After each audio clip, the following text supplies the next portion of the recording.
거울 속에 내 모습은 텅 빈 것처럼 공허해. 혼자 길을 걸어봐도 텅 빈 거리 너무 공허해. Baby don't worry. 너란 꿈에서 깬 현실의 아침은 공허해. 아침을 맞이하면서 다시 자각해. 날 깨워주는 건 네가 아닌 알람벨. 빌어먹을 침대는 왜 이리 널쩍해. 벌판 같은 맘에 자, 지난주에 폭풍 같은 방송 때문에 피드백을 많이 받았습니다. 피드백이라고 하면 뭔가 부정적인 느낌이 드니까 당신의 피드백 말하는 건데요. 그건 잔소리.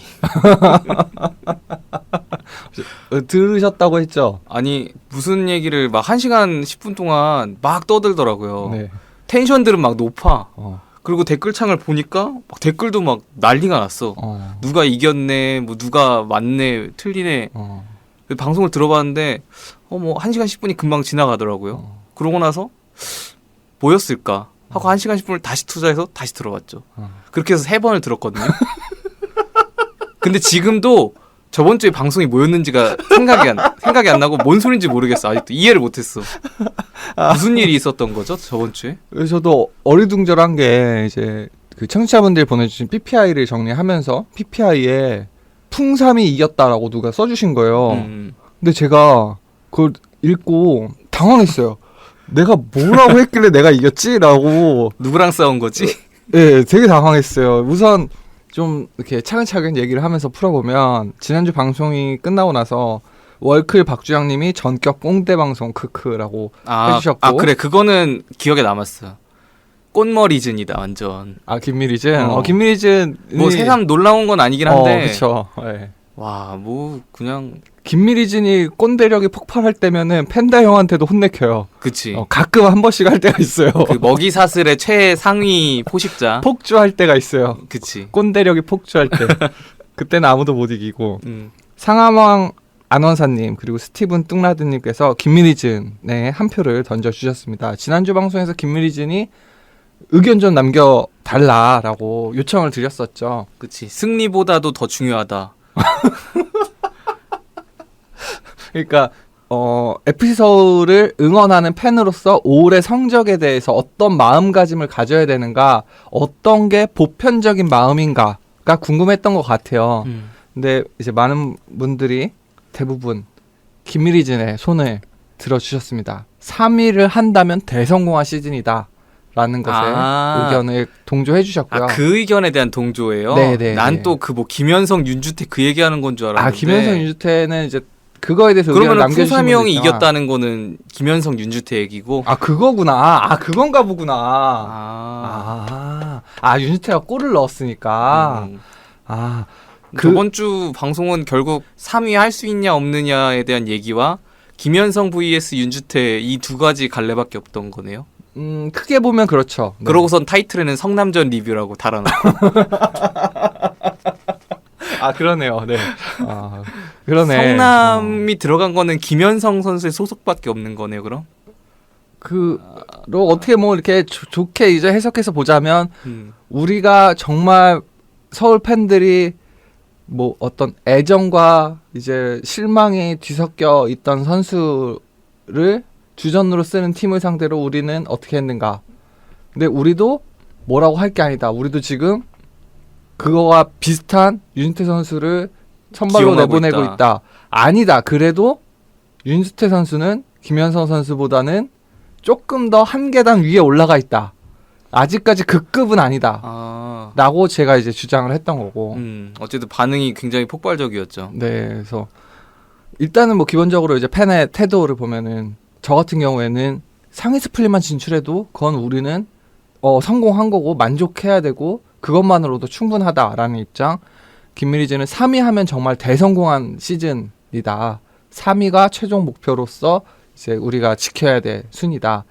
MC 도봉은 3위는 최저점일 뿐이다. 그 이하는 상상도 못한다. 우리는 우승을 경쟁해야 된다. 이렇게 이제 세 가지 입장이 나와 있었던 거고, 그 외에 이제 그거에 대한 그 판단 근거랄까요? 그런 얘기를 하다가 MC 도봉의 어떤 관념을 저희 둘이 따라가지 못해서 아무 말도 못하고 서로 눈빛만 쳐다보고 있고 이런 순간들이 좀 많아가지고 뚜레가 그러더라고요. 지난주는 방송 사고다. 방송 사고였지. 거의 뭐 그 원래 진짜 라디오 방송에서는 3초 2초만 공백이 생겨도 방송 사고급이다. 그렇죠. 그렇게 말하죠. 하는데, 오디오를 안 비게 하는. 네, 저는 평소에 이제 편집을 하는 사람의 입장으로서 이거는 정말 편집을 거의 손을 대지 않았다. 그렇죠. 안 됐죠. 뒤에 이제 노래를 페이드인 하는 부분만 편집을 했죠. 그치. 오프닝 노래도 그냥 다 넣어버리고 노래는 다 들어야지. 완곡. 그래서 뭐 개인적으로 청취자 입장에서도 그렇고 또 패널 중 한 사람의 입장으로도 그렇고 굉장히 놀라운 방송이었다 저번 주는. 아니 뭐 놀라울 것까지 아니 칭찬이 아니라니까. 놀라운이라고 표현했지만 경악. 제가 또 칭찬으로 받았군요. 네. 그런 방송이었고 뭐 저번 주에 아무래도 성남전 결과가 좋지 않다 보니까 좀 분위기가 다운될 수 있는 상황에서 그래도 2명의 패널들이 막 텐션을 올려가지고 별 이상한 주제 가지고 막 싸우면서 나름 방송들을 막 활발하게 했잖아요. 저희도 이제 오늘도 그런데 지난주에도 경기 결과가 만족스럽지 않았잖아요. 그리고 딱히 할 얘기도 경기 중에 이번 주와 마찬가지로 지난주에도 별로 없었단 말이죠. 어떡하냐 그래서 일단 제가 말을 꺼냈죠. 근데 갑자기 김미리진이 꼰대력을 폭발시키면서 분노를 해서 굉장한 이제 토론의 장이 되었는데 그 몰리나 왼발님께서 거짓말 탐지기도 박살내버리는 누운 건빨 도봉이라고 해주셨는데 끝나고 나서 체크를 해봤더니 김미리진이 저 작동법을 까먹었어. 그지? 그 안 된 거죠? 안 된 것. 그 소리가 진실로 나오면은 띠링하고 이렇게 청량한 소리가 나야 되거든요. 그렇죠. 그런 뭐 사인이 있어야지. 근데 마치 그냥 준비가 끝났다는 신호처럼 그냥 띠링하고 딱 끝나더라고. 그래서 MC 도봉의 진실은 아직 알 수 없다. 네, 그래서 이 사람들이 오늘 기가 막히게 또 결장을 했는데 상하마 아나운서님께서 궁금한 점이라고 몇 가지 집어주셨어요. 그 저희 방송 참여하는 사람들의 정확한 닉네임이 뭐냐 라고 해주셨습니다. 저희가 그래서 일단 진행을 주로 하고 있는 저는 풍삼이고요. 갑자기 자기소개 타임이야? 편집과 콘솔 어떤 검열과 평가 그렇지. 이런 모든 것들을 맡고 있는 게 뚜레죠. 네. 특히 제일 큰 건 유튜브죠. 네. 저 방송에서 자꾸 이렇게 언급될 때마다 되게 민망해서 특히 뭐 이렇게 월간 선수들 뭐 그런 것도 있지만 뭐 나레이션까지도 굉장히 공들여서 만들지만 최근에 그 간간히 올라오는 특집 영상들 사실 이렇게 또 뚜레도 이게 본업이 아니다 보니까 자주는 못 올리지만은 이게 한번 올라올 때마다 정말 자기가 마음이 동해서 만드는 거기 때문에 이게 굉장히 만족스럽더라고요. 네, 그래서 막 그 전까지는 좀 이렇게 한번 필 받으면 이렇게 확 만들어서 올리고 이렇게 했다면 앞으로는 좀 이 페이스 조절을 해가면서 그래도 뭐 짧은 텀은 아니겠지만 그래도 정기적으로 이렇게 정기적인 주기성을 좀 갖춰볼까 띄어서 올려볼까라고 해서 지금 준비는 하고 있어서 그렇죠. 이런 사람들이 이런 걸 계속할 수 있는 세상이 빨리 와야 될 텐데. 그렇죠. 그렇습니다. 오늘 이제 안 온 사람들 얘기를 해보면은 전술 분석하려고 앉혀놨더니만 개드립만 치다가 꼰대력이 폭발해버린 김미리진입니다. 네. 김미리진. 이 닉네임의 뜻이 뭐냐고 했더니 아무 뜻 없이 노래 듣다가 노래 가사인가? 닉네임을 써야 되는 상황에 김미리진이라는 단어가 들렸고 그래서 김미리진을 썼다. 그게 굳어진 거고 본업을 도외시한 채 전술 분석이라든가 뭐 해외 소식이라든가 이런 거 아주 초반에는 열심히 했지만 그 이후로는 이제 드립만 치러 그렇죠. 그게 그 목적이 되어버린 경기장에서 자꾸 졸고 있고 그런 사람이 되어버렸습니다. 자 그리고 그 심판 판정 얘기해주시고 올드팬의 어떤 감성을 대변하시고 그리고 선수들 얼평의 1인자. 그렇지. 제가 라디오 방송이다 보니까 저희가 사실 이렇게 대면하는 게 아니기 때문에 비주얼적인 모습이 전혀 중요하지 않거든요. 그래서 그 누구도 외모에 대해서 얘기하지 않지만 굳이 라디오에서 외모를 언급하시는 단 한 분, 네, 펜다 형이십니다. 많은 분들이 그 펜다라는 닉네임이 그 동물 이름에서 따온 거라고 생각을 하셨는데 처음에는 그 팬다 형께서 부정을 하셨었잖아요. 초반에는 이게 그냥 그 사람을 팬다 할 때 그 팬다라고 했었는데 사람들이 자꾸 그냥 동물 팬다인 줄 알고 하니까 본인도 이제 그냥 동물 팬다라고 받아들이시는 그런 닉네임에 약간 의미의 변천사가 있었죠. 그렇죠. 그냥 점점 그 사실 저희 닉네임의 의미는 원래 없기도 했지만 점점 흐려지고 있다. 이런 거를 하고 요즘에 또 출장이 잦으셔가지고 좀 못 나오시긴 하는데 심판 판정에 관해서는 뭐 여전히 카톡방에서는 투머치 토컷이다. 아 그렇죠. 방송만 못 나오실 뿐이지. 그렇죠. 좀 약간 지금 바쁘신 시즌이라. 네. 그래서 팬다 형까지 계시고 그다음 이제 마지막에 이제 MC 도봉인데 이 친구는 그 도봉구에 있는 공동체 라디오에서 활동하던 뭔가 대표 진행자 같은 사람이었는데 그치. 사실 여기서 이렇게 무시받을 친구가 아니거든요. 그치. 사실은 그런데 그래서 막 뭐 어디 그 라디오 무슨 대회에서 뭐 수상 경력도 그치. 있더라고요.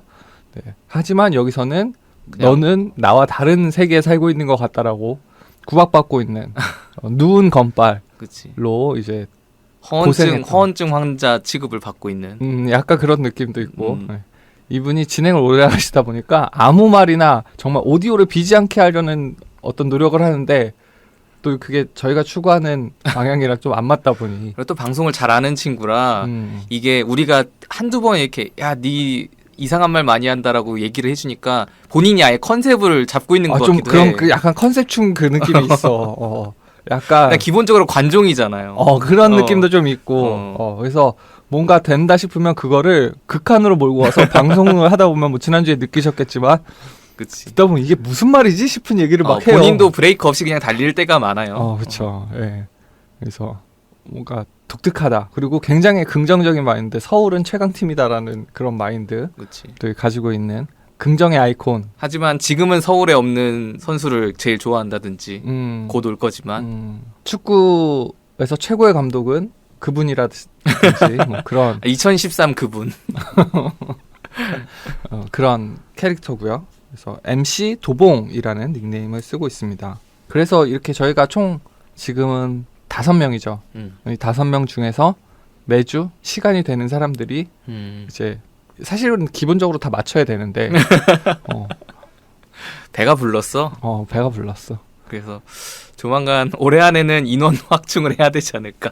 네, 라는 그래서 진지한 고민을 또 하고 있어서 뭔가 저희가 또 항상 말씀드리지만 생각은 있으나 추진력이 느려서 맞아. 하고 있는데 항상 저희 방송에 게스트로 나오신 분은 잠재적인 고정 패널이다. 언제 또 갑자기 마이크로 등장하실 수도 있고. 네, 그리고 뭐 제가 좀 더 열심히 연락도 드리고 초대도 하고 해야 되지만 부족한 추진력이 문제다라는 걸. 그렇지. 사실 그런 신규 회원을 관리하는 것보다, 그러니까 신규 회원을 모집하는 것보다 그냥 이렇게 둘이서 열심히 하는 게 귀찮음이 덜하기 때문에 이거에 좀 몰두하고 있긴 한데 그래도 아마 올해 안에는 조금 더 같이 하실 수 있는 분들을 모집해야 되지 않을까라는 생각은 하고는 있죠. 그렇죠. 그래서 저희의 최종 목표는 어떤 이렇게 즐겁게 얘기를 할 수 있는 사람들을 좀 모아서 인력풀을 만들어서 한 명이 한 달에 한두 번꼴로만 참여를 해도 매 방송이 3명 이상 채워질 수 있는 그런 인력풀을 확보하는 게 최종 목표기는 합니다. 커다란 유니버스를 만들어서 그 중에서 어느 조합을 짜도 어벤져스를 만들 수 있는. 그래서 3대3 팀 배틀 같은 거 이것도 할 수 있고 그러게 되기를 바라겠고요. 그다음에 뚜레님은 SNS를 하시죠. 네. 인스타 그렇죠. 하고 유튜브 채널 운영하고. 풍삼이 형은 예전에 페이스북 계정은 있었는데 거의 유령 회원급이라서 뭐 활동도 안 하시고. 그렇죠. 김미리진도 아마 지금 뭔가를 하진 않는 걸로 알고 있습니다. 팬다 형이나 김미리진 형이나 MC 도봉이나 다 그 개인적으로 인스타 계정 같은 경우에는 갖고 있긴 한데. 아 그래요? 네, 갖고 있긴 한데 사실 이 3명 다 거의 업로드를 안 하긴 하거든요. 우리 중에서는 제가 그나마 거의 한 일주일에 한 번 올리는 것도 되게 자주 올리는 편인 거고. 그 밀레니얼 세대라고 하나요? SNS로 세상과 이제 소통하는.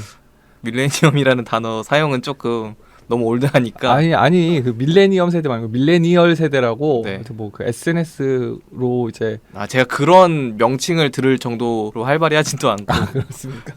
그래서 저희가 다 조금 아재들이다 보니까 활발하게 하는 사람은 그나마 저밖에 없다. 그래서 뭐 그 정도고. 자, 우리 덧붙여서 아까 전에 처음에 말씀하신 무스무님께서도 김미리즌과 동일하게 3위 시즌 종료 때 3위면 대만족이다, 대성공이다 라고 또 해주셨고, 스티븐 뚱라드님의 이제 리플이 내가 이걸 이겼다는 거구나 라는 거를 풀어주셨어요. 제주 전반전 마친 직후 윤주태가 해결하는 헤딩골 넣었습니다. 이번 골로 저번 방송 김현성 대 윤주태 풍사님 압도적 승리 아닙니까? 크크크라고 해주셨어요.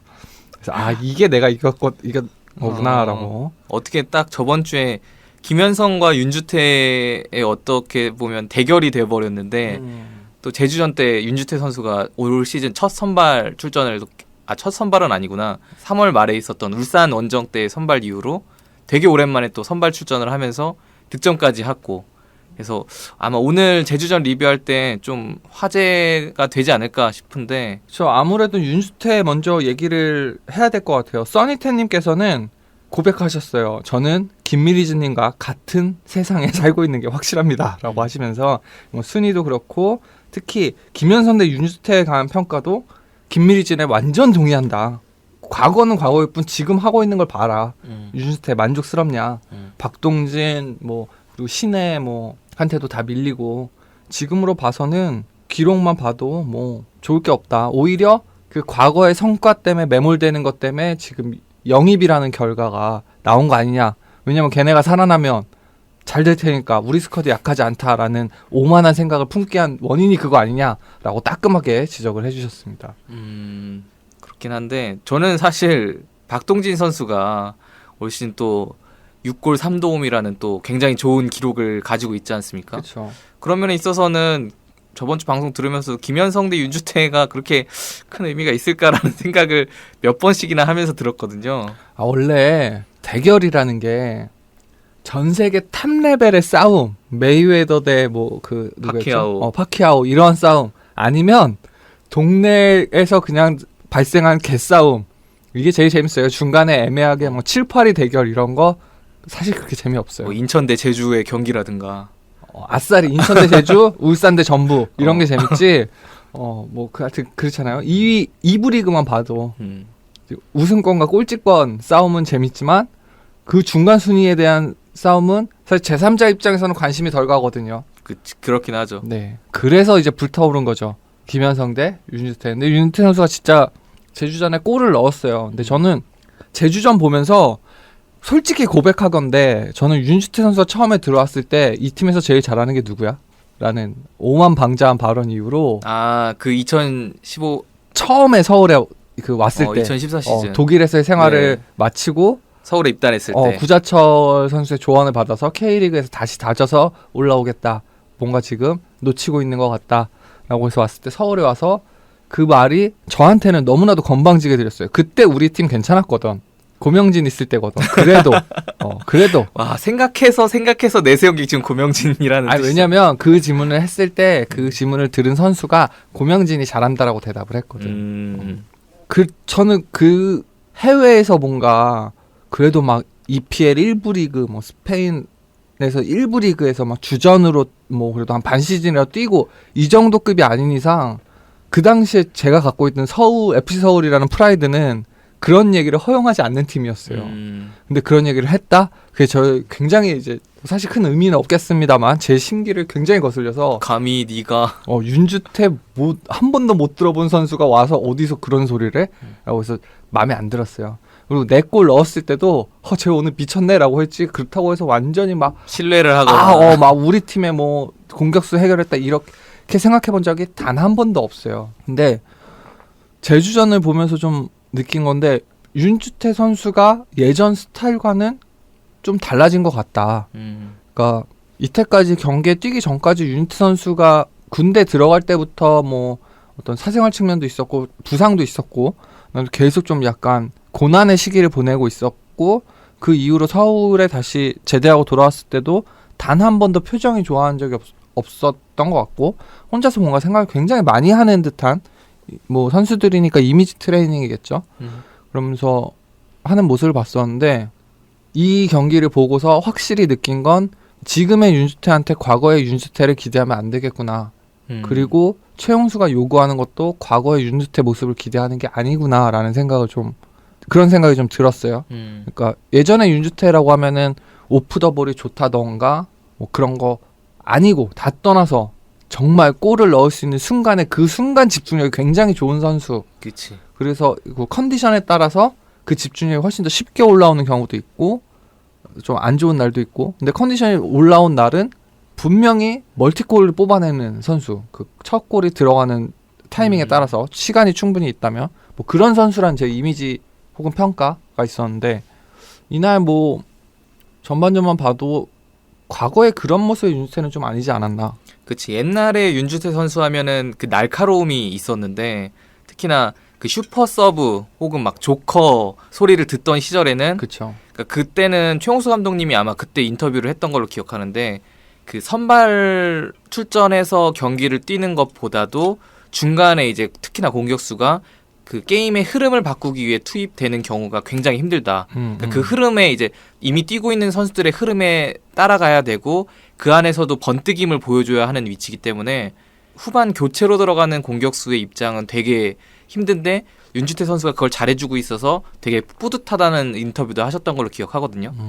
그런 만큼 예전에 윤주태 선수 하면은 그러한 흐름을 투입되자마자 따라가고 그 안에서도 그 날카로움 사실 특출나게 뭐 드리블을 잘한다거나 뭐 공중볼 싸움을 잘한다든가 키핑력이 뭐 특출나거나 이러진 않았잖아요. 심지어 뭐 퍼스트 터치가 좋다던가 이런 것도 사실 잘 몰랐죠. 근데 희한하게도 골문 앞에서 뭐 들어올 때마다 골을 넣네.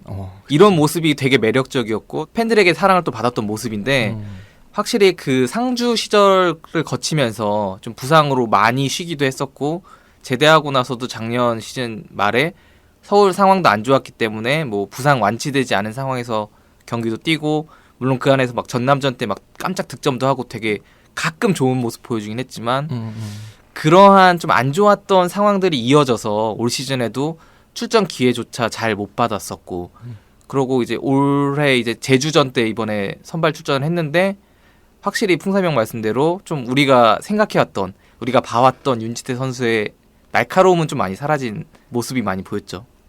그리고 날카로운 모습은 사라졌는데 그러니까 예전에는 들어오면 골을 제외하면 팀에 기여하는 건 사실 적었어요. 그러니까 골 결과로서 기여하는 선수였지 뭐 내용을 기여하는 거 아닌데 이날은 그 내용에 기여하려는 노력이 굉장히 많아진 걸 보면서 스타일이 많이 변했구나. 왜냐면 전에는 그런 정말 골 결정만 그걸로 이제 팀에 기여하는 결정을 하는 거여서 저는 골을 넣는 득점을 성공하는 스타일은 다르지만 그 어떤 유형을 따지자면 최용수 선수 시절 최용수랑 되게 비슷한 거 아닌가라는 생각을 한 적이 있었어요. 박스 안에서 강한 모습을 보여주는. 박스 안에서만 강하고 그게 어떤 아주 기본기가 탄탄해서 뭐 한다기보다는 약간 어느 정도 본능적인 느낌? 사실 우리가 시즌 초 중반에 우리가 박동진 선수를 보면서 야 얘는 그냥 망설이지 않는다. 골문 앞에서 골대만 진짜 바라본다. 이런 시원시원한 모습이 오히려 공격수로서 더 마음에 든다고 말을 많이 했는데 그게 어떻게 보면 예전에 윤지태 선수가 그보다 더 좋은 모습을 많이 보여줬던 장면이죠. 그렇죠. 윤지태 선수는 뭐 내가 오프더볼에서 어디 서 있어야 된다 이런 걸 생각한다기보다 내가 골을 넣으려면 여기쯤 있다가 어떻게 들어가야 된다 이것만 고민하는 선수로 보였거든요. 근데 이날은 뭐 결과적으로 골을 넣긴 했습니다만 움직임을 보면은 전방 압박 굉장히 많이 가담해줬고 그리고 주변에 패스치나 뭐 다른 동료들의 움직임 특히 이날은 후방에서 2선에서 정원진 선수나 알리바이프 혹은 윤종규 선수가 이제 그 오버래핑하면서 순간적으로 튀어나오는 시즌 초반에 우리가 기대했던 그 약간은 변칙적으로 상대를 흔들어서 득점을 해야 돼라고 했던 그 시즌 개막전에 우리가 기대했던 그 모습 그 전술들을 많이 보여줬다고 생각을 하거든요. 전반전에는.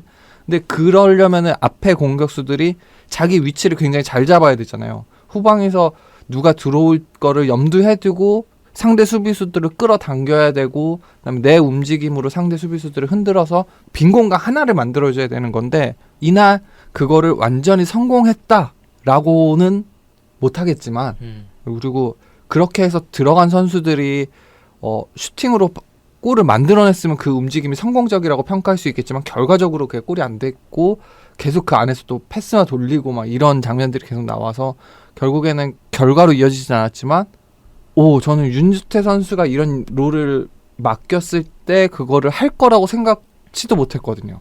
근데 이날은 그걸 하더라고요. 그래서 조금 다시 봤다라는 생각이 좀 들었어요. 뭐 어쨌든 윤주태 선수가 결국에는 PK를 만들어내기도 했었고 이제 물론 그걸 이제 페시치가 실축을 했지만 그 다음에 이어진 코너킥에서 바로 또 득점을 하면서 그래도 윤주태가 공격수로서의 모습은 보여주긴 했는데 전반적인 활약을 따져보면은 성사님 말씀해 주신 것처럼 오히려 윤주태 선수에게 과거의 윤주태의 모습보다는 지금 최용수의 투톱 중 한 자리의 전술적인 키로서 윤주태 선수가 뛰어다녔잖아요.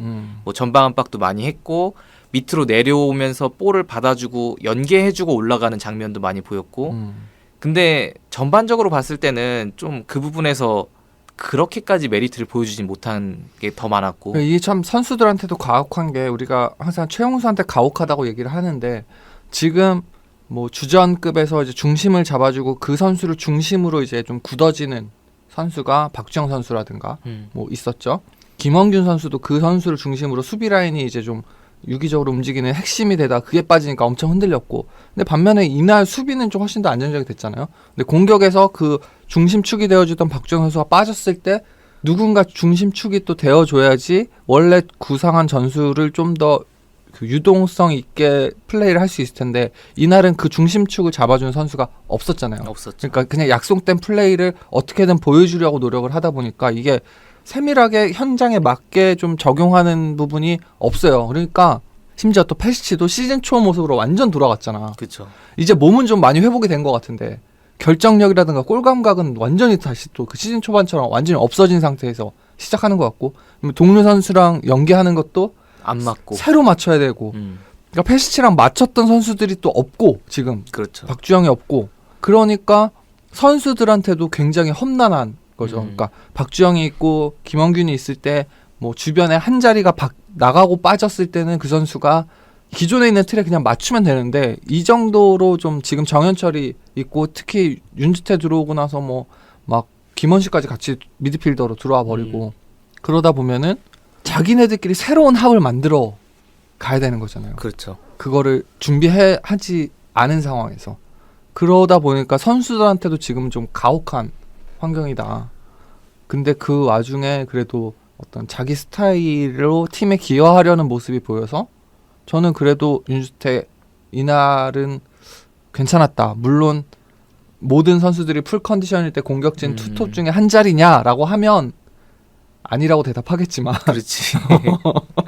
어떻게 보면은 지금 박주영 선수도 가벼운 뭐 종아리 부상인가요? 뭐 가벼운 부상이 있다고 하고 박동진 선수도 요즘에 계속 좀 벤치에서 출발할 수밖에 없는 이유가 워낙 또 많이 뛰어다니는 역할을 맡았는데 또 계속 기용이 되다 보니까 선수가 지쳐 있을 수밖에 없어서 어쩔 수 없이 로테이션을 시켜줘야 되는 상황이고 또 하나의 공격 옵션이었던 조영욱 선수마저 지금 햄스트링으로 잠시 또 팀을 떠나 있는 상태다 보니까 페시치와 윤주태의 조합을 바라고 출전시킨 거라기보다는 페시치의 짝으로서 내세울 수 있을 만한 공격수가 지금 당장 없기 때문에 나온 거니까. 그러니까 페시치 윤주태 조합을 저는 생각해 본 적이 없어요. 전혀 아니지. 페시치가 뭔가 못 뛰게 했을 때 그 자리를 윤주태가 들어갈 거라고는 상상해 본 적이 있었는데 이렇게 짝으로 나올 거라고는 생각 못 해봤거든요. 그러니까 저는 박주영 선수가 뒤쪽으로 내려오면서 볼을 키핑해주고 연계를 통해서 공을 팀원과 함께 같이 올려주는 스타일이라면 페시치도 내려오긴 내려오는데 페시치는 좀 다르게 본인이 직접 턴을 하고 거기서부터 드리블로 해서 혼자 올라가 줄 수 있는 유형의 공격수라고 생각하거든요. 그렇게 되면은 제가 페시치 조영욱 조합이 좋다고 생각했던 것도 페시치가 뒤에서부터 그렇게 끌고 올라와서 수비수들 어그로를 끌어주면 조영욱 선수는 빠른 발과 위치 선정을 통해서 빠르게 상대 수비진을 침투하고 거기서 이제 페시치가 어시스트를 해준다든가 직접 득점을 노린다든가 이런 유형이 되는 건데 예전에 윤주태 선수였다면은 조금 신체적인 그런 스피드나 이런 걸 이용해서 뭐 상대의 수비 라인을 깨고 그럼 이제 그 틈을 페시치가 끌고 올라가면서 찔러준다든가 할 수 있는 건데 워낙 신체적인 능력도 지금 많이 떨어지고 이러다 보니까 페이시가 내려왔는데 윤주태 선수도 같이 내려와 버리니까 이게 조합상으로는 참 안 맞더라고요. 물론 그 와중에도 윤주태 선수가 막 PK도 얻어내고 뭐 코너킥 득점한 거에 있어서는 기여한 바가 크다고는 보지만 요즘 성남전, 제주전 두 경기 다 그냥 전술적인 얘기 할 필요도 없이 선수들 지쳤다. 이 한마디로 그냥 다 퉁칠 수 있다고 보거든요. 그러니까 최용수 감독의 전술은 조금씩 드러나긴 했지만 그게 선수들이 정말 지쳐서 제대로 구현을 못하거나 그 경기 시간 전체 내내 유지를 못하거나 그치. 그러니까 이게 평가하기가 무의미해져 버리는 거죠. 그러니까 폼 좋은 박주영과 물오른 박동진 조합이 나왔을 때는 그냥 굳이 후방에서 큰 지원 안 해줘도 그 둘이서 알아서 하기도 했었어요. 그리고 뭐 미드필더 한두 명 정도가 가담해주는 정도로 이제 어떻게든 마무리 짓고 내려올 수가 있었는데 근데 이제 부상 복귀한 지 얼마 안 된 페이시치와 올해 출전 기회 자체가 거의 없던 윤지태 선수가 나오면 사실 이거는 시즌 초반에 보여줬던 것처럼 중앙 미드필더 2명이 막 사이드로 막 벌려줘서 공격 숫자를 늘리든지 해서 공격 지원을 해줘야 되는 상황인데 그렇게 할 수가 없죠. 선수들 뛰지 못하는데. 그래서 이날 미드필더와 윙백들 그러니까 2선의 선수들이 전 굉장히 그 공격수들과 마찬가지로 뭔가 정해진 그러니까 합이 맞지 않은 상황에서 합을 맞추려고 굉장히 노력했다고 해서 좀 안쓰러운 느낌이 있었거든요.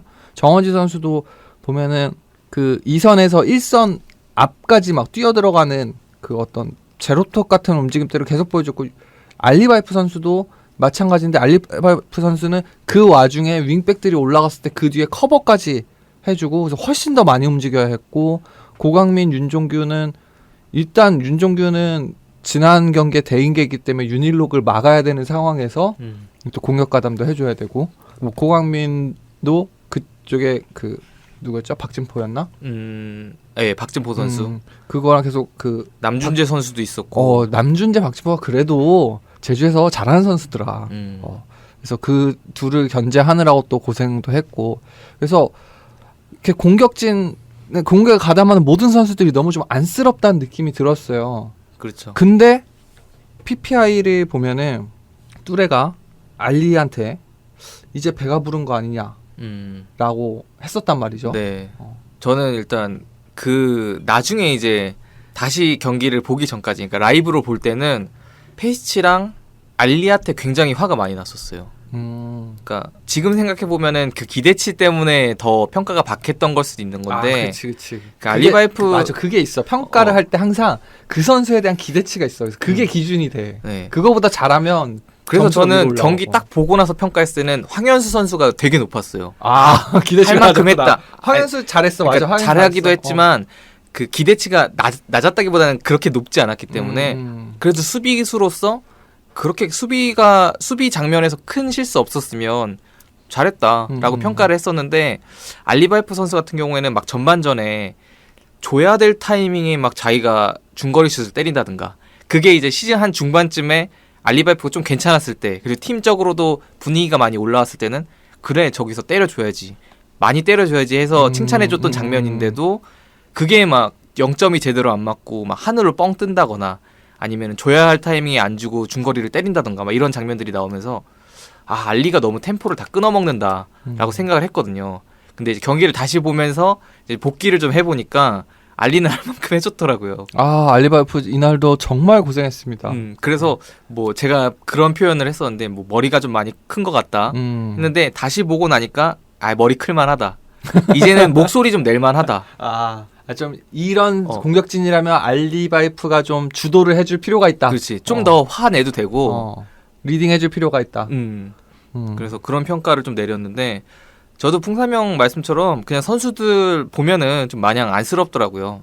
그러니까 전술적인 움직임은 둘째 치더라도 선수들이 지쳐서 막 특히나 제주가 이날 4-4-2로 처음에 나오면서 좌우를 막 크게 흔들었고 예전에 제주한테 우리가 4-2로 졌을 때는 그 박진포 선수나 정우재 선수가 되게 뒤쪽에서 올라오지 않으면서 일단 수비를 단단히 한 상태에서 역습만으로 전반에 막 3골 넣고 막 이랬단 말이에요.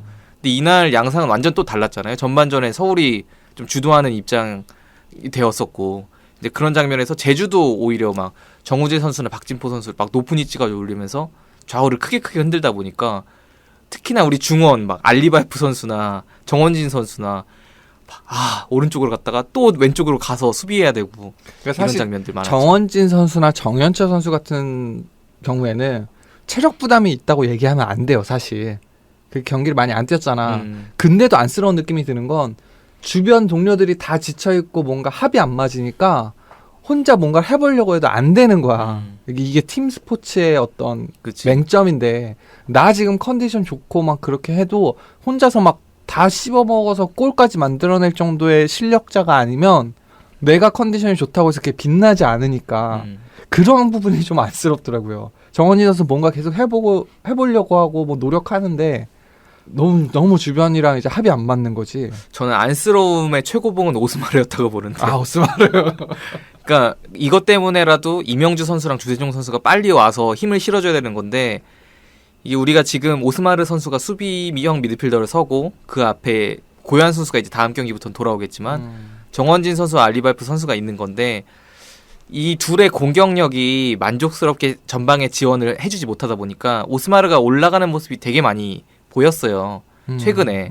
근데 이게 수비형 미드필더가 공격 가담을 하러 올라가는 거 그리고 오스마르가 뭐 유벤투스전 때도 보여줬던 그 공격적인 능력들 좋은 선수지만 이게 너무 많이 남발되면 또 그게 전술적인 가치로서도 별로 좋지 않은 거거든요. 근데도 지금 전방에 있는 두 명의 미드필더들이 공격적으로 제대로 하지 못하고 있기 때문에 오스마르가 올라갈 수밖에 없단 말이죠.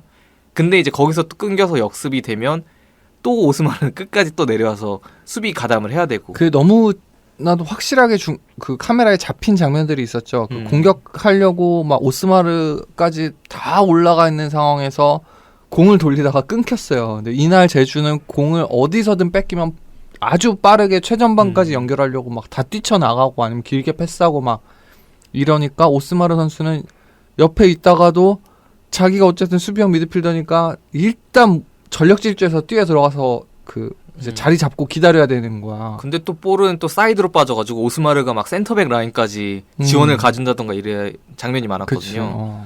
그래서 그런 것 때문에라도 오스마르가 일단 굉장히 좀 안쓰러워 보였고 뭐 그 외에도 전반적으로 다른 선수들 다 고생하긴 했지만 특히나 패스미스가 저는 아무리 지쳤다고 하더라도 그런 면에 있어서 황현수 선수의 평가가 내려가고 다시 보고 나서 정원진 선수에 대한 평가도 물론 라이브로 볼 때도 좋지 않았지만 그 다시 보기를 하고 나서 더 내려간 케이스거든요.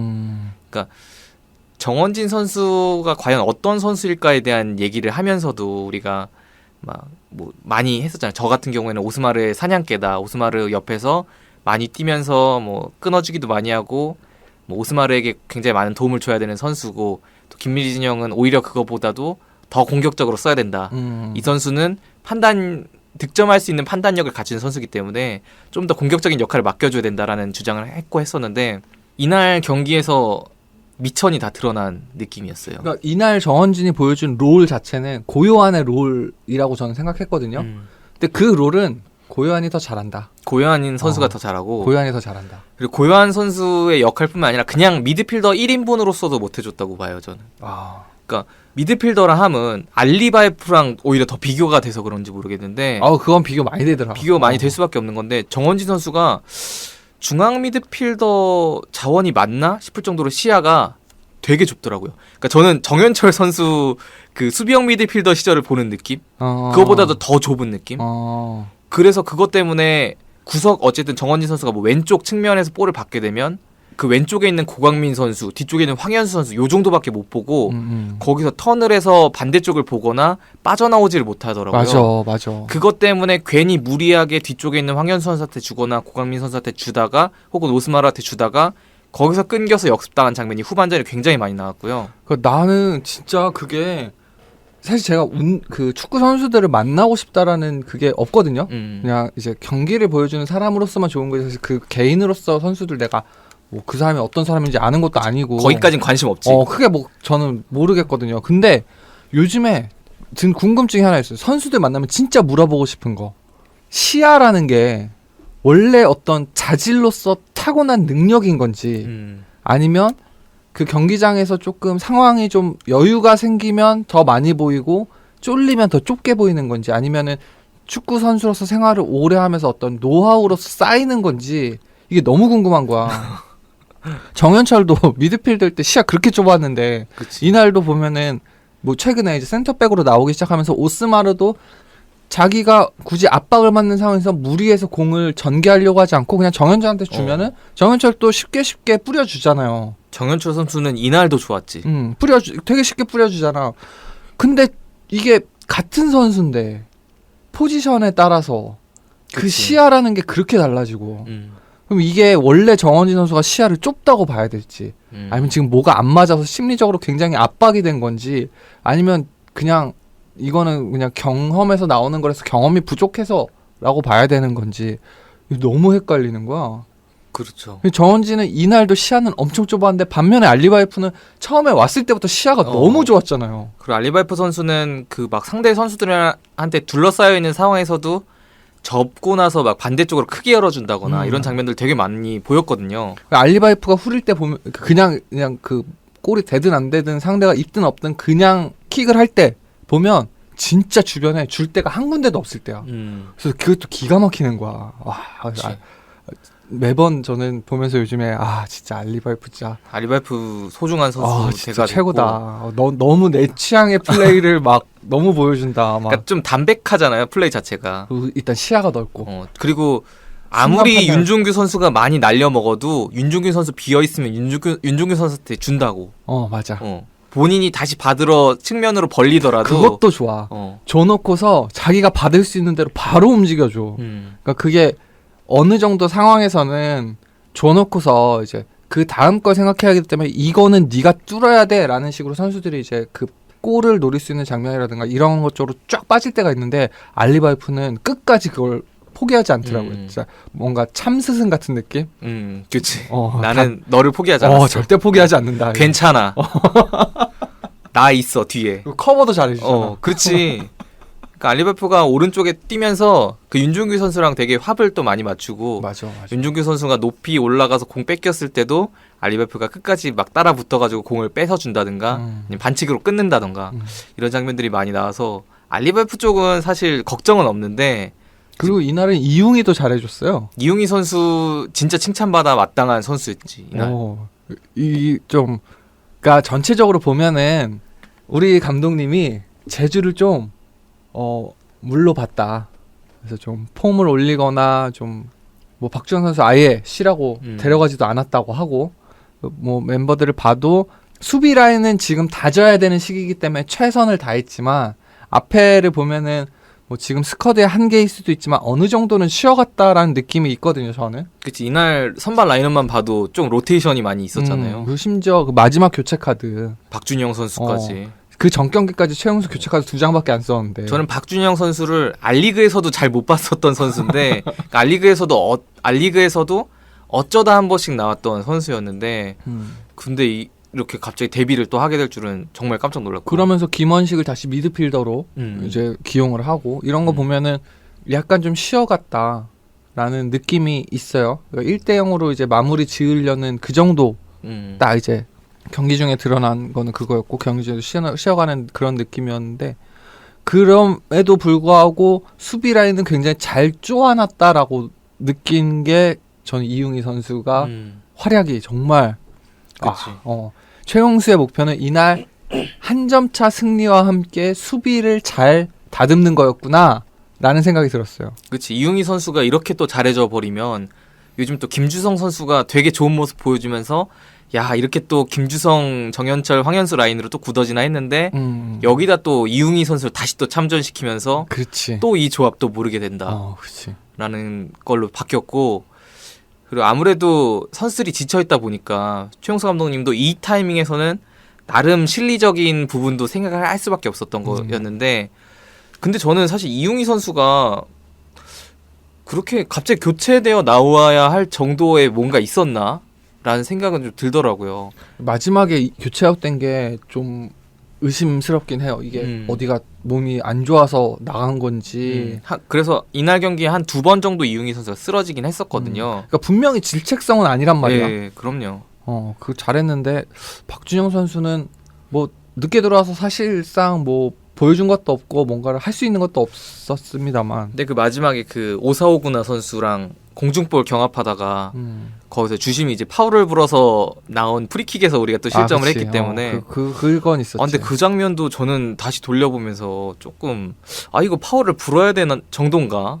그러니까 두 선수가 떴는데 물론 박준영 선수가 뭐 헤딩을 못하고 오사오구나 선수한테 헤딩이 된 거긴 하지만 그렇게 이거 가지고 파울을 불어야 될 정도인가라는 좀 약간 아쉬움 정도는 들더라고요. 뭐 크게 판정에 대해서 아쉬움이 없었는데 마지막에 그거랑 박동진 선수 들어와가지고 드리블하다가 핸들링된 공 팔에 맞았는데 그쵸. 그거 그냥 넘어간 거가 그 마지막에 좀 아쉬움이 있었죠. 네. 그쵸. 경기 내용을 떠나서 이날은 어쨌든 승점 3점을 가져올 것 같은 느낌이었는데 그런 게 있었죠. 그래서 수비 라인은 지금 잘 쪼고 있고 저는 박준영 선수가 그러니까 아까 전에 윤지태 선수가 스타일이 달라졌다고 하는 게 김민희진이 시즌 초반에 그 얘기했던 박동진 카드는 지금 있는 공격수들에 대한 어떤 자극제 그 자극을 가장 많이 받은 게 윤주태인 것 같다라는 느낌을 받은 반면에 박준영 선수도 그런 식으로 수비 라인을 쪼으려고 혹은 이날 경기에 안 나왔던 김주성 선수 김주성 선수를 좀 쪼아보려는 카드로 넣은 게 아닌가 했는데 이게 쪼는 게 실패했다. 그래서 사실 진짜 좀 의문이 들었던 것도 벤치에 김남준 선수가 있었는데 박준영 선수를 또 택했다는 게 그럼 김남준 선수를 벤치에 넣었던 건 약간 그냥 정말 넣을 선수가 없어서 넣은 건가? 아니면 상황 봐서 이렇게 우리가 한 2점, 3점 차로 리드를 하고 있다면 마지막 컨디션 점검차 슬쩍 넣어볼 생각이었던 건가라는 생각도 들고 그렇죠. 김남준 선수는 어쨌든 백스리에서 중앙에 설 수 있는 선수다 보니 교체가 된다면 정현철 선수랑 경쟁을 또 해야 되는 입장이긴 해야 되는데 한데 이날 정현철이 그럴 기에는 잘했잖아요. 이날뿐만 아니라 그 센터백으로 보직을 변경하고 나서부터 정현철 선수는 이렇게 막 눈살 찌푸려지는 장면 하나도 없었던 것 같아요. 뭔가 이렇게 되게 편안한 느낌을 오히려 안정감을 있어요. 확실히 주고 네, 정말 센터백답게 이 선수가 미드필더에서 그렇게 팬들의 마음을 불안하게 했던 선수인가 싶을 정도로. 그리고 전반전에는 정현철 선수가 뭐 말씀하셨던 것처럼 오스마르가 굳이 무리해서 빌드업을 하기보다도 그냥 자기가 주변에 막혀있다 싶으면 정현철에게 넘겨주고 정현철 선수가 또 낮고 빠르게 전방에 있는 패시까지 연결해주는 장면도 꽤 있었거든요. 그렇죠. 그러니까 확실히 백스리의 중앙 자원으로서 정현철 선수는 지금 되게 좋은 흐름을 보여주고 있는 거고 뭐 좌우 센터백들도 황현수 선수가 이날은 좀 아쉽긴 했어요. 막 특히나 후반전에 역습으로 나갈 수 있는 장면들에도 그냥 상대에게 좀 공을 헌납하는 장면들이 많다 보니까 그런 부분에 있어서 오히려 우리가 숨을 돌릴 틈을 안 주고 계속 역습을 당하게 했던 좀 주범 중 하나긴 했는데 수비적인 부분에 있어서는 크게 뭐 흠잡을 장면 없이 만족스럽게 해줬으니까. 그러니까 이 경기가 묘한 게 공수 전환의 속도도 느리지가 않았거든. 근데 이렇게 재미없을 수가 있나? 우리가 계속 맞기만 하니까. 그러니까 가만히 뜯어보면 공격수들끼리 합이 좀 안 맞는다 뿐이지 재밌어야 되는 경기였거든요. 그냥 밖에서 보면 양팀 다 공수 전환 빠르고 계속 이렇게 앞에까지 가가지고 뭐 슈팅 자체가 좀 양팀 다 어렵긴 했지만 어쨌든 막 이래저래 패스도 하고 뭐 이래저래 뭐 고군분투하고 몸싸움도 막 치열하게 나오고 근데 너무 재미가 없다. 전술이 없었던 거라고 하기에는 움직임이 일단 우리가 아는 이번 시즌에 최용수가 초반에 노렸던 것들이 나왔었고 근데 왜 재미가 없을까? 이게 좀 약간 미스테리하긴 했어요. 그래서 후반전에 보다가 좀 잠들었었는데 후반전은 거의 우리가 공격할 수 있는 장면이 없었으니까 더. 그렇죠. 그래서 전반전만 해도 그래도 뭔가 좀 기대를 좀 했었는데 참 아쉽다. 그러니까 전반전만 해도 삐걱삐걱 하더라도 이거 좀 그래도 몇 번 패스 타이밍이나 합 좀 맞고 나면은 괜찮은 또 콤비네이션으로 좋은 장면이 나오겠다 싶었던 것들이 꽤 있었는데 후반전 들어가면서부터 제주가 되게 공격적으로 나오고 우리가 좀 수세적인 모습을 취하면서 그 안에서 역습을 제대로 가져갈 수 있었으면 우리 입장에서도 더 재미도 있고 실리도 또 득점을 통해서 얻을 수 있었을 텐데 맞아.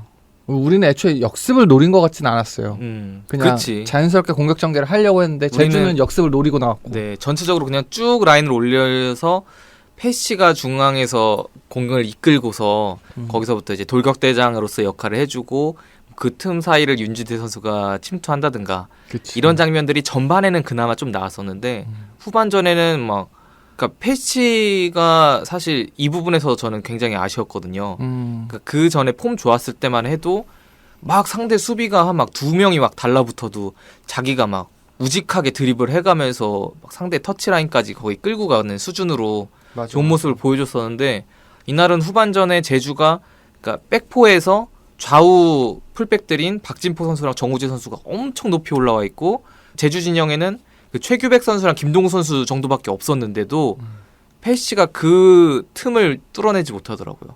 윤주태 선수는 말할 것도 없었고. 물론 이날 김동우 선수가 원래 자기 장기인 한 명 맨투맨 마크 딱 하면은 그 선수 확실하게 묶는 거 잘 보여주긴 했어요. 그래서 페시치를 묶어내기도 했는데 진짜 페시치가 폼이 좋을 때는 애초에 위치 잡는 것부터가 상대 선수들이 자기한테 달려오는 걸 보고 어디서 풀어낼지를 좀 계산하고 미리 위치를 잡는 느낌이었는데 이날 몸은 돌아왔지만 정신은 아직 안 돌아왔다는 걸 너무 여실히 보여줘서. 그리고 전반 중반쯤에 한번 그 중원에서 한번 쓰러진 장면이 있었거든요. 페시치가 좀 이렇게 다리를 또 부여잡는 장면이 있었는데 맞아. 그 뒤부터인가 좀 이렇게 페시치 자체도 적극적으로 몸싸움이나 플레이를 임하지 않는 느낌. 그러니까 약간 1대0으로 후반전에 페시치의 느낌은 1대0으로 리드하고 있으니까 적당히 내가 몸에서 무리 가지 않는 선에서 뭐 정말 확실한 찬스 있지 않으면 그냥 바깥쪽으로 좀 빠진다든가 맞아. 적당히 하자 압박도 약간 이런 느낌이었어요. 오히려 그 후방으로 수비 가담해주는 건 많이 움직여줬는데 후방 수비도 많이 했어. 근데 공격은 되게 몸살이는 느낌이었어요. 그래서 사실 그 윤주태 페시치 이 조합이 굉장히 답답했는데 박동진 선수 들어오고 나서부터 또 시원시원해졌지. 활기가 확 생겼지. 와, 그거 보면은 박동진 선수가 진짜 많이 발전하긴 했다. 그 후반 들어오고 나서 얼마 안 돼서 막 우리 진영에서부터 드리블 길게 쳐가지고 상대 진영으로 단숨에 역습을 한다든가 그런 장면들에 있어서는 되게 좋은 장면이었는데 사실 그게 윤주태 선수가 하는 움직임을 보면은 굉장히 생각이 너무 많아 보이고 많이 해야 하는 어떤 전술적 플레이를 하는데 박동진 선수는 오히려 굉장히 단순하게 직선적이고 이렇게 전술적으로 수행해야 되는 역할보다는 정말 단순하게 공과 나를 중심으로 이제 플레이를 하잖아요.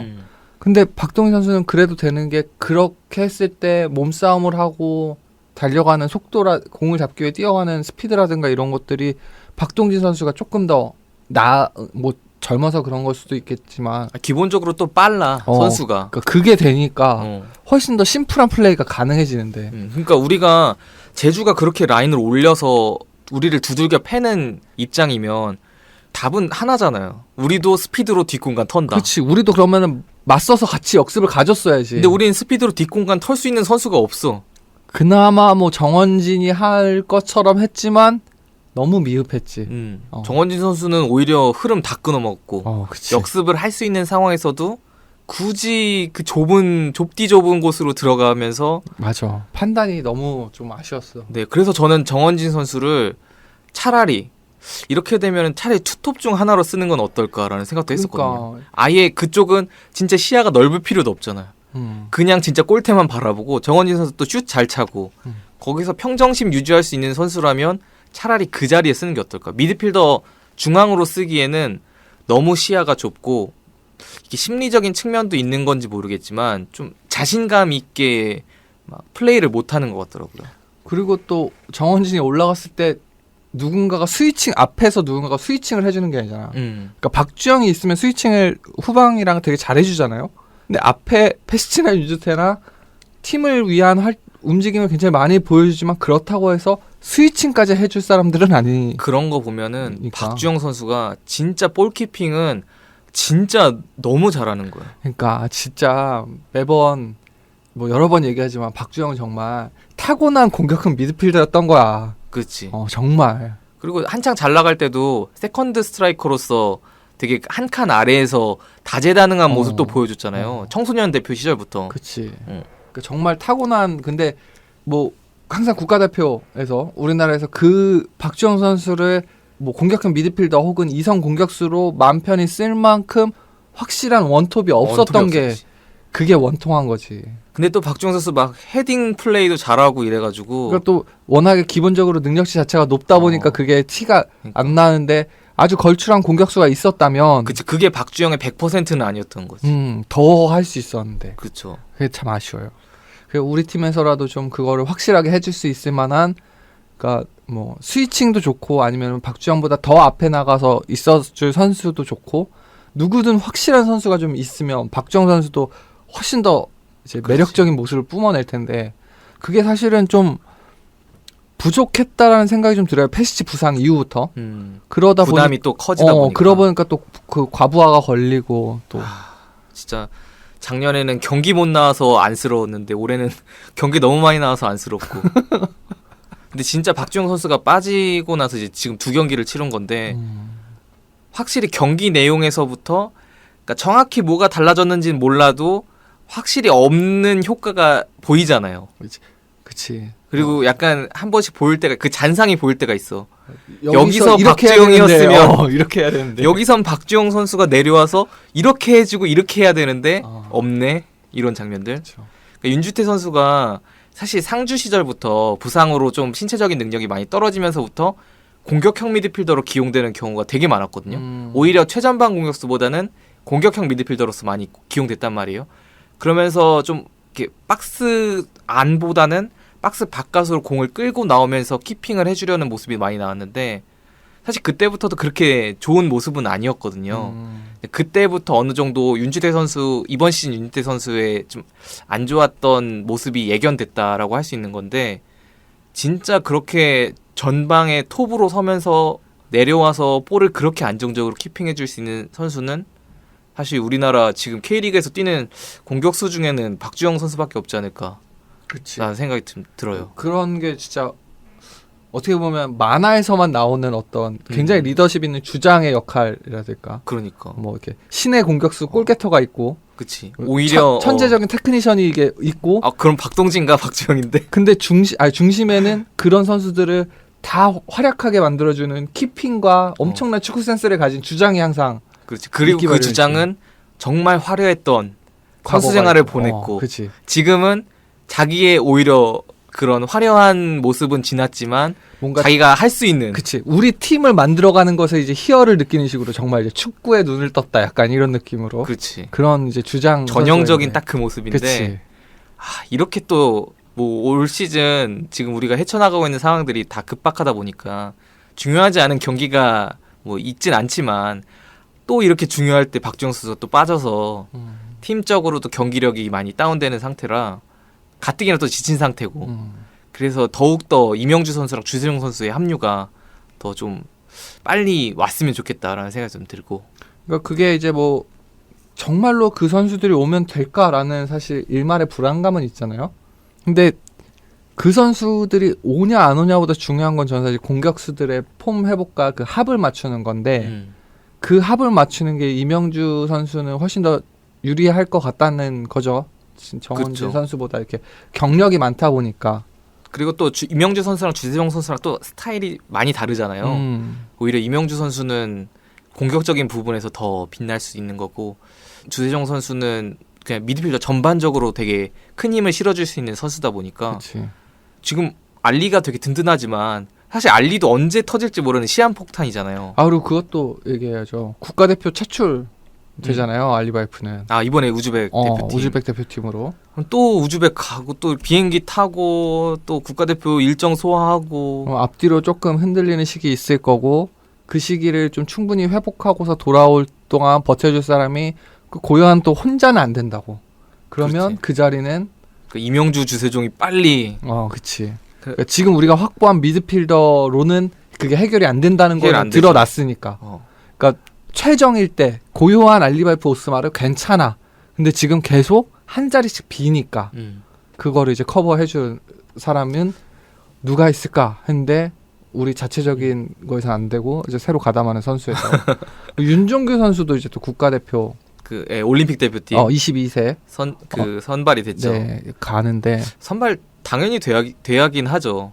될 만큼 하긴 했지 윤종규 선수가. 아니 그 나이 때 측면 수비수 중에 윤종규 올 시즌에 윤종규만큼 해준 선수는 사실 없죠. 그렇지. 그리고 일단 나이대로 끊었을 때 K리그 1에서 주전급으로 활약하는 선수 자체가 드물잖아요. 근데 윤종규는 지금 어쨌든 서울에서 지금 주전 그럼 리그 3위 팀이야 그래도 나름 3위 팀에서 주전으로 뛰고 있는 어린 선수인데 안 뽑힐래 안 뽑힐 수가 없고. 그럼 이제 저기 빈자리는 또 누가 되느냐 누가 들어가느냐.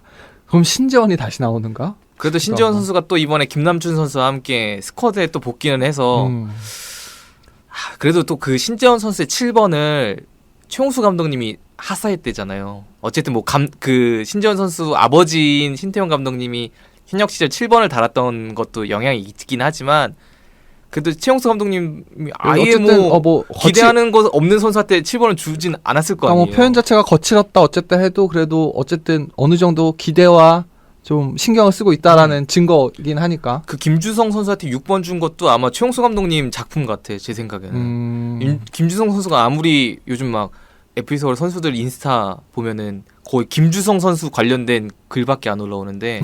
그래요? 김주성 선수 그 약간 그 똘끼 충만한 모습들 그것만 올라오는 게시물들이 되게 많은데 아무리 김주성 선수가 그렇다 해도 그 오상고 유스 서울 또 유스 근본인데 6번의 의미를 모르겠냐고. 물론 그 전임 6번이었던 김진규 선수의 또 코칭을 받았던 선수긴 하지만 맞네. 그 코치 그걸 직접 경험했던 선수구나. 네. 하지만 아직은 6번은 아니란 건 본인도 알 거 아니야. 근데 제 생각에는 제 내피셜론 최용수 감독님이 너 찍었다. 6번 달아. 그렇게 했을 것 같은데 그런 의미에서 신재원 선수도 정말 이럴 때 보여줘야 되거든요. 이거야말로 진짜 기회지. 그러니까 어떻게 보면은 저는 또 항상 내 마음이 얼마나 편안하게 이 경기를 에피소드를 볼 수 있을까에 이제 그것만을 위해서 이제 또 마인드 세팅을 하잖아요. 지금부터는 시즌이 새로 시작했을 때 그 팀을 초반에 만드는 그런 과정이라고 생각해야 된다. 최용수 감독도 뭐 인터뷰에서 계속 선수들 지친 것도 사실이다라고 하면서도 하나씩 긁어. 그거는 최용수 감독 특유의 선수들끼리 경쟁을 시키는 그렇지. 건데 지금까지는 잘했어. 근데 지금 위기가 왔는데 이제부터는 다시 시즌을 시작하는 것처럼 경쟁을 시키겠다라는 의도처럼 보이거든요. 그래서 박준영 선수가 들어오고 김원식 선수가 계속 뭐 수비 갔다가 미드 갔다가 계속 왔다 갔다 하면서 뭐 교체 혹은 선발로 나오기도 하고 지금도 또 나오고 그러는 것들이 그리고 막 그 박동진 있는데 굳이 윤주태 막 선발 세우고 이런 것들이 다시 한번 너넨 경쟁이다. 새로 다시 팀을 짜는 거다. 전술 바뀐 건 없겠지만 어쨌든 그 들어가는 선수들 조합에 따라서 스타일은 조금씩 바뀔 수 있는 거니까 이제부터는 또 새로운 팀이 만들고 있는 거다. 근데 문제는 그런 거를 보여주는 효과만 생각하기에는 어쨌든 제주전 때도 결과적으로는 한 골을 지키지 못해서 또 승점을 잃었고. 그렇죠. 근데 그게 아쉽고 경기력 불만인 것도 다 알겠는데 어쨌든 팬 입장에서 내 마음 편하자고 다르게 해석을 해보자면 지금 2위와 승점 차도 있고 4위와 승점 차도 있어요. 이때 아니면 언제 그런 흔들림 뭘 해요. 사실 지금이 최적의 기회다. 그렇죠. 어떻게 보면은 최용수 감독님 입장에서도 도박인 거지. 근데 이게 잘 되면 상위 스플릿에서도 괜찮은 경쟁력을 확보하겠지만 스플릿 이후까지 바라보는 거다 지금. 저는 사실 그게 크다고 생각을 하려고 해요. 그래야 내 마음이 편하니까. 그렇게 생각하면 지금 타이밍이 딱이거든요. 선수들을 조금 더 흔들어 놓는 거. 그렇죠. 어떻게 보면은 그 지금 전까지의 모습들은 그냥 시즌 운영하면서 앞으로 올 시즌을 운영할 수 있는 선수들을 선발하는 느낌이었다면 이제 남은 시즌 동안에는 모든 선수가 다 스쿼드 플레이어로서 자신의 몫을 해야 된다라는 약간 메시지를 주는 그렇죠. 그런 느낌이죠. 아직 1군 선발 스타트업은 굳어지지 않았다라는 메시지도 보내면서 조금은 이제 선발이라고 생각했던 선수들을 흔들면서도 힘든 거 안다라는 메시지도 같이 보내서 결국에는 선수들이 더 고민하고 경쟁할 수밖에 없는 환경을 만든 거. 왜냐하면 이것은 상위 스플릿에서도 어느 정도 경쟁력을 확보하고 싶기 때문에 그러한 그냥 상위 스플릿만 들어가는 게 진짜 목표라면은 이렇게 해서 그냥 선수들 체력 관리 해주면서 전체적인 전술을 완성시켜가는 게 막 버릴 경기 맞죠. 버리고 이렇겠지. 예, 내년을 기대하면서 그냥 전술적인 완성도를 더해가는 게 낫죠. 근데 굳이 선수들을 흔들면서 전술 미세 조정해가면서 하는 것들은 상위 스플릿에서도 경쟁력을 확보하고 싶기 때문이다. 그래서 강등될지도 모르는 제주한테 비긴 거 물론 승점 3점 못 가져온 건 아쉽긴 하지만 뭐 이거는 어느 정도 최용수 감독 입장에서도 감안하고 감수할 만하다. 이런 거 예상 못한 건 아니다. 어느 정도 최악의 경우에 이렇게 될 수도 있겠지만 이걸 감수하고라도 지금 이 타이밍에 이걸 해줘야 된다. 왜냐? 그래도 아직은 여유를 부릴 만한 상황이니까 그나마 승점이 어느 정도 되니까. 그리고 지금 아니면 부릴 수 없기 때문에 정말 다행인 거는 1, 2위 싸움이랑 4, 5위 싸움이 계속 이제 맞붙고 막 순위가 엎치락뒤치락하면서 치열하잖아요. 네. 그럼 이거는 우리한테는 정말 좋은 환경 아닙니까? 그렇긴 네, 하죠. 그렇죠. 조금은 여유 부릴 수 있는 그런 그래서 약간 그런 식으로 좀 버렸다고 하기보다는 이제 내부적으로 좀 그 팀에 한번 다 잡고 가기 위한 다시 한번 뭐 이렇게 재정비하는 거죠. 어떻게 보면 밭을 팀을. 이제 그 뭐죠? 한번 뒤집어 엎어서 영양분을 다시 채우는 그런 타이밍 아니었나? 보통은 그걸 이제 시즌 끝나고 다음 시즌 준비하면서 하는 건데. 그러니까 시즌 겨울 때 그 뒤엎고 거름 뿌려놨던 게 영양분이 지금 다 빠졌어. 너무 혹사시켜서. 한번 다시 해야 되는데 그 타이밍이 언제냐? 지금이다. 지금 좀 흔들리더라도. 지금 좀 흔들리더라도. 남은 시즌을 위해서. 그리고 지금 좀 흔들리더라도 버틸 수 있는 승점 차이를 수학을 어느 정도 해놨기 때문에. 해놨고.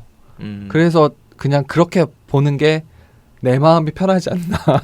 이게 참 사실 제일 안쓰러운 건 최용수 감독님인 것 같아요. 뭐 선수 가용할 수 있는 자원들이 없는 상황에서 이날 벤치 자원만 봐도 뭐 김남춘 선수야 뭐 부상 복귀했지만 어쨌든 그 베테랑이라 하더라도 벤치에 김원식, 박동진, 박준영, 신재원, 이인규 이게 끝이거든요. 그러니까 몇 경기 내내 벤치 멤버를 보다 보면 한숨이 나오는 게 교체 멤버라면 골키퍼 한 명 있고 수비 라인에서 교체로 들어갈 수 있는 선수 한 명, 미드필더 역할을 해줄 수 있는 선수 한 명, 공격수 분위기 바꿔줄 수 있는 한 명, 그 외에 뭐 한 두 가지 포지션을 이제 어떻게든 이제 커버해줄 수 있는 선수들 몇 명 이렇게 해서 채우기 마련인데 그 역할 자체가 하나씩 비어.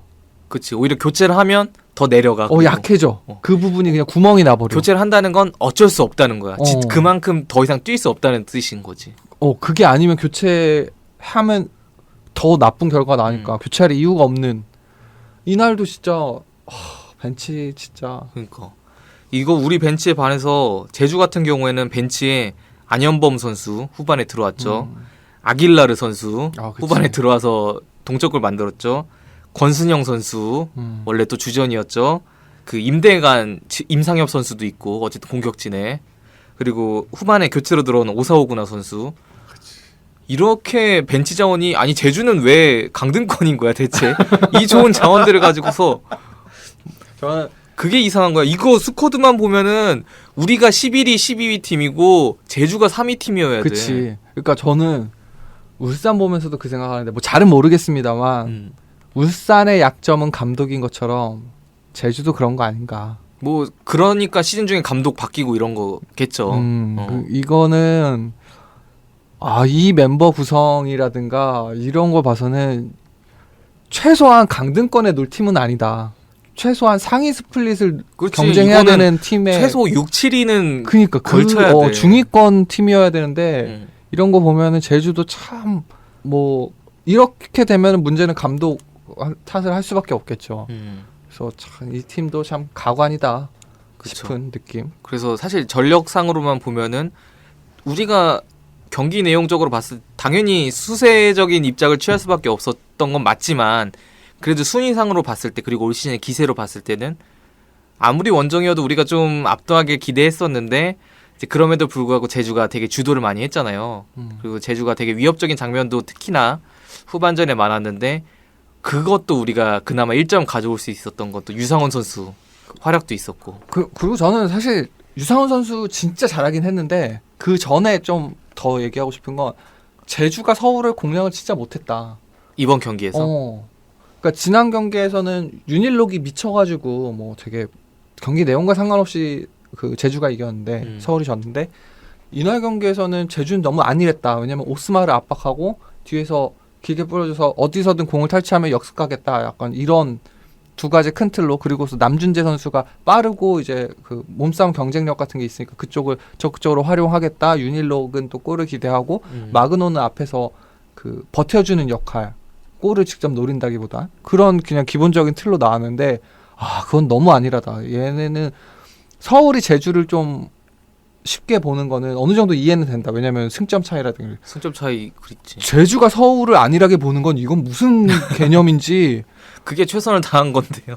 그럼 결국에는 마지막에 골을 넣은 게 그 프리킥. 아길라르 선수. 그건 프리킥 잘 찼더라. 구석으로. 그건 너무 잘 찼지. 그건 막을 수가 없어. 그러니까 결국에는 선수한테 의존하는 플레이밖에 할 수 없는 전술이 너무 안일하다. 제주는. 어떻게 보면 그런 것 때문에 지금 그 순위에 있는 거라고도 볼 수 있는 건데 근데 전반전 같은 경우에는 우리가 좀 공세적으로 나오면서 제주가 또 뒷공간을 많이 노리기도 했어요. 근데 그 막 전반 중반에 마그노 선수랑 유상훈 선수랑 막 1대1 된 장면도 있었고 그치.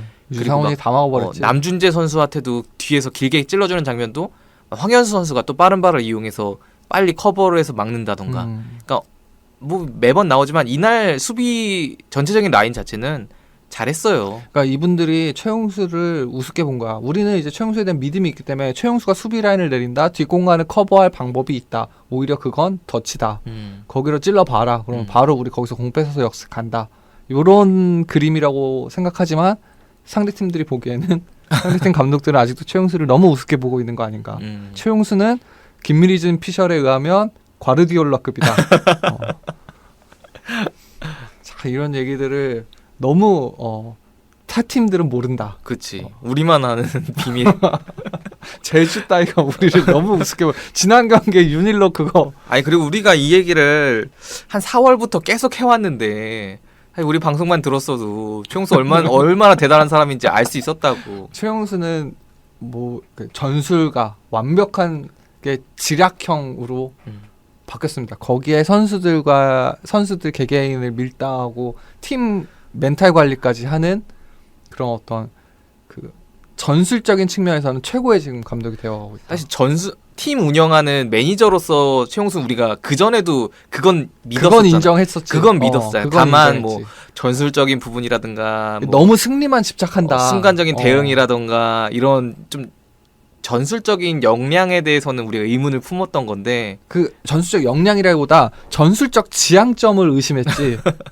너무 그냥 1대0 승리만. 그때는 오히려 더 재밌게 할 수 있는 스쿼드로도 재미없게 했는데 그치. 지금은 재미없게 해야 될 스쿼드 같은데도 재미있게 한단 말이죠. 그치. 비록 최근 몇 경기는 그렇지 않았지만 그렇지. 힘들었지만 이거는 이제 딱 한번 갈아엎었고 이제 거름 뿌리는 작업 정도 남았는데 그러고 나면 이제 확실히 살아날 겁니다. 골키퍼는 언제 갈아엎나요? 골키퍼는 그거 있죠. 나무들이 물이 부족하면 뿌리를 길게 내린다고. 생존을 위한 그 이제 경쟁 같은 건데. 어떻게 보면 서울을 지탱하는 마지막 뿌리인가요? 유상훈 뿌리가 양한빈보다 더 깊게 지금 내려가 있다. 하지만 양한빈 뿌리도 충분히 깊긴 하다.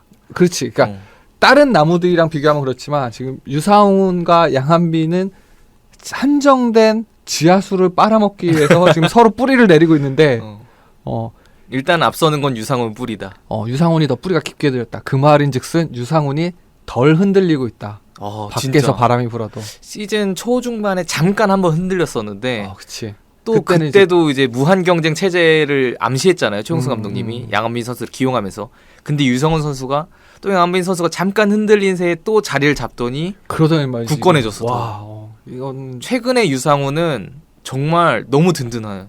이번에 국가대표 명단 봐도 뭐 다 잘하는 키퍼들이지. 다 잘하는 키퍼들인데 안 부러워. 안 부러워. 안 나는 부러워. 조현우 선수 대구 경기 가끔 볼 때 든든해도 잘 모르겠어. 나는 유상훈이 더 잘하는 것 같은데. 진짜 골키퍼는 안 부러워. 나는. 골키퍼 하나도 안 부러워. 벤치에 양한빈 선수 몸 푸는 거면 진짜 배가 든든하죠. 이거는 진짜 뭐죠? 경영학에서 말하는 그 잉여.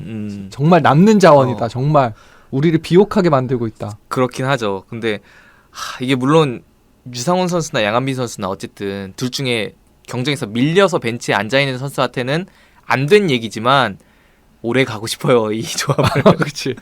오래 보고 싶어. 이렇게 둘이서 계속 경쟁하면서 서로한테 자극이 된다면 두 선수 모두 다 팬들한테는 오랫도록 기억될 거예요. 진짜. 그러니까 뭐 PPI 이런 데도 뭐 작년 서울을 보는 것 같다. 다만 양한빈에서 유상훈으로 바뀌었을 뿐이다. 라고 약간 자조적인 멘트를 써주신 분도 계시지만 바꿔 말하면 우리가 그래도 좋아하고 칭찬할 만한 요소가 있다는 소리잖아요. 그렇죠.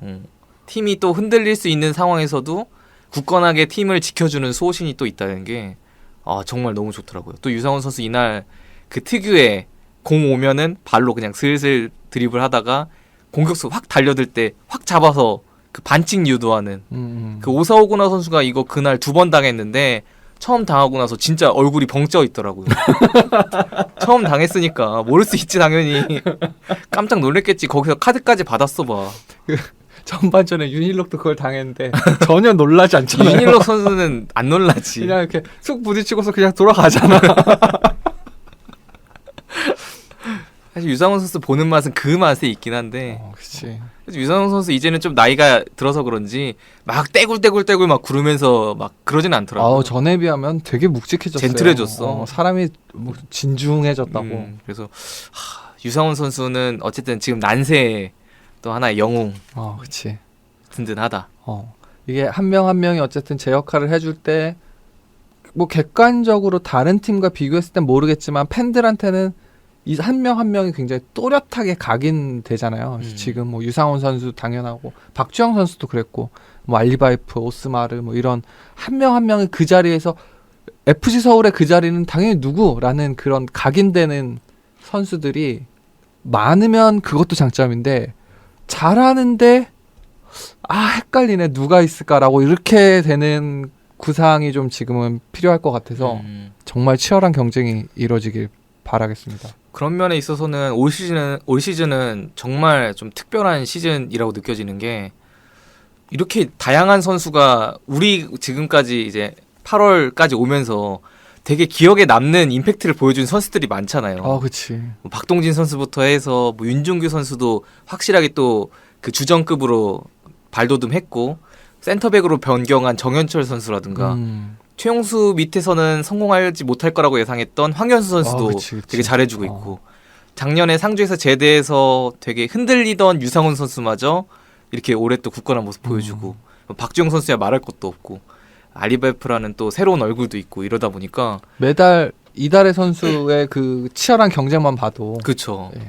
그래서 참 그런 것만 봐도 올 시즌에 정말 결과만 괜찮게 나오면 진짜 역대급으로 기억에 남을 만한 시즌이 되겠구나 라는 또 생각도 들고 정말 이게 작년 시즌이랑 같이 결부돼서 그런 건데 바닥 찍고 올라올 때 어떻게 올라가야 되는지의 어떤 표본 같은 팀이 될 수 있어요. 마지막까지 성공 신화지 이거는. 결과만 잘 낸다면. 심지어 선수도 제대로 보강도 안 해줬는데 이건 진짜 성공 신화지. 이거는 영화로 써야지 시나리오지. 이거는 이제 최용수 주인공의 이제 영화 시나리오 나올 법하지. 아니 보통 그 선수가 포변에서 성공적인 모습을 보여준다는 게 거의 뭐 한 시즌에 한 번은커녕 뭐 아예 선수 생활 중에서도 잘 나오기 힘든 상황인데 감독 인생 중에서 몇 명 꼽는 거죠. 그치.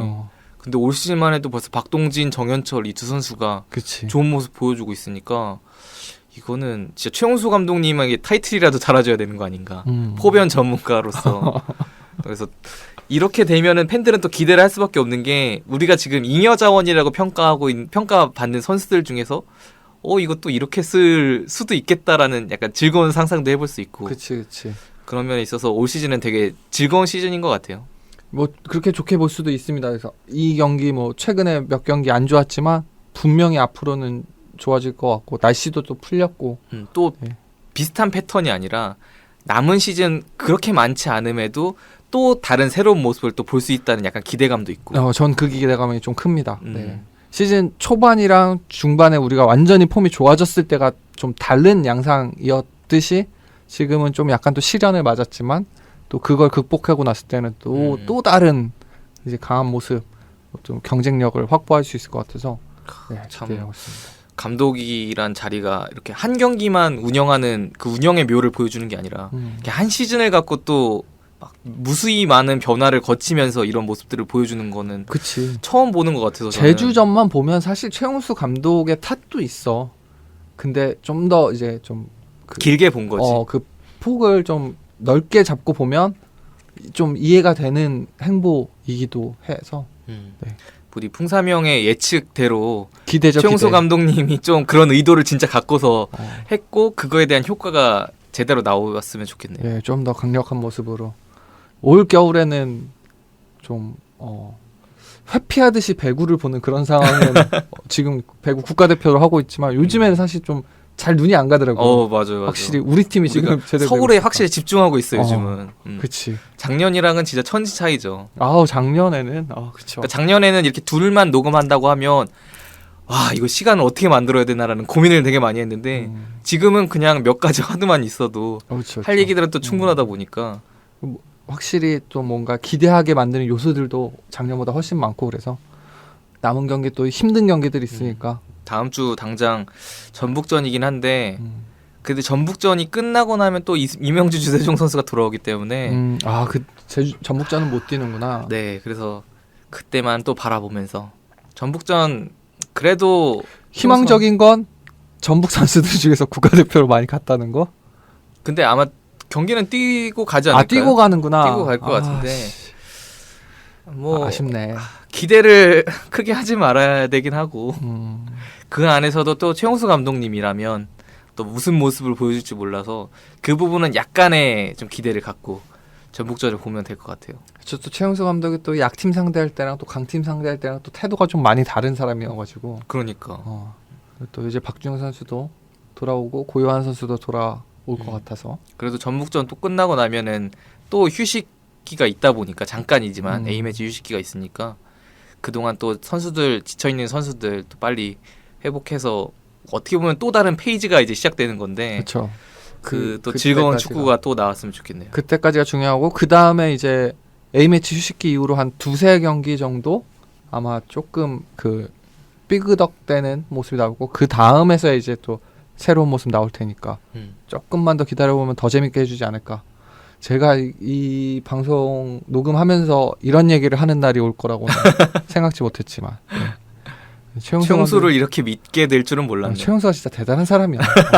나 같은 사람도 이렇게 기대하게 아니, 만들고. 근데 진짜 풍삼형 올 시즌에 제일 큰 변화는 풍삼형의 태도인데 최용수에 대한 태도도 변했고 박주영에 대한 태도도 이렇게 변했잖아요. 박주영에 대한 태도를 그렇게 변하진 않았지. 작년에는 아예 언급할.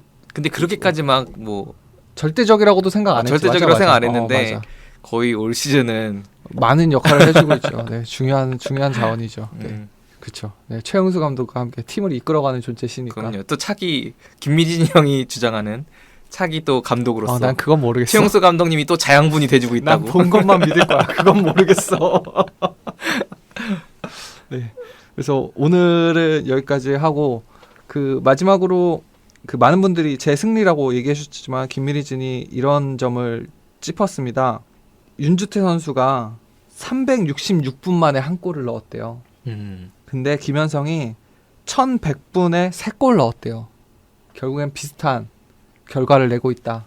이 싸움은 아직 끝나지 않았다라는 메시지를 to be continued. 네, 이제 그 청취자분들이 이제 저보고 이겼다고 하니까 아직 끝나지 않았다. 아직 끝나지 않았다 이건. 라고 쿠키 영상처럼 정말 이렇게 남겨줬네요. 네. 그래서 또 이거 관련해서 아마 이걸 계기로 김미리즈는 성남 경기도 챙겨보게 되지 않을까. 네, 김현성 선수의 골 소식에 또 기뻐할 사람이 늘었네. 그렇죠. 그래서 다음 주에는 또 저희 둘 말고 또 누군가 또 더 가담해서 더 재밌는 얘기 할 수 있도록 준비. 치열한 토론을. 그리고 거짓말 탐지기도 다시 제대로 한번 작동시켜보는 걸로 하겠습니다. 지금까지 저는 풍리아치 3 김뚜레였습니다. 감사합니다. 감사합니다.